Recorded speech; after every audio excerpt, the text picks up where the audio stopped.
যারা মেস্তার সমস্যায় ভুগছেন কিংবা আছেন পিগমেন্টেশনে, আয়োজনটা তাদের জন্য। আপনাদের এই সমস্যার সমাধান আছে অ্যান্টিঅক্সিডেন্ট থেরাপিতে।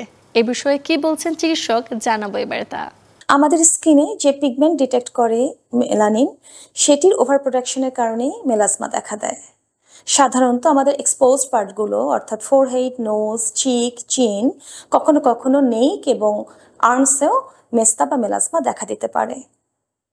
আর যে ফ্যাক্টরগুলো এগুলোকে ট্রিগার করে সেগুলো হলো জেনেটিক ফ্যাক্টর। কিছু কিছু মেস্তা বা মেলাসমা হেরিডিটারি, আপনার জেনেটিক মেকআপ একটা ভীষণ রোল প্লে করে এই মেস্তার তৈরিতে।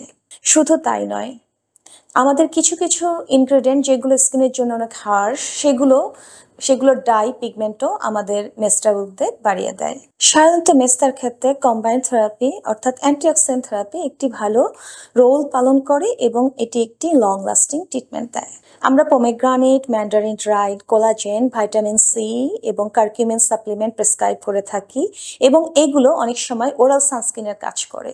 Garden P extract, mulberry extract, cucumber, turmeric extract এবং সেন্টালিয়া এশিয়াটিকা এরকম আরও অনেক ধরনের বোটানিক্যাল এক্সট্র্যাক্ট ব্লেন্ডেড ফর্মুলাতে পাওয়া যায় এবং সেগুলো আমাদের মেলানিন সিনথেসিসকে কমিয়ে আনে।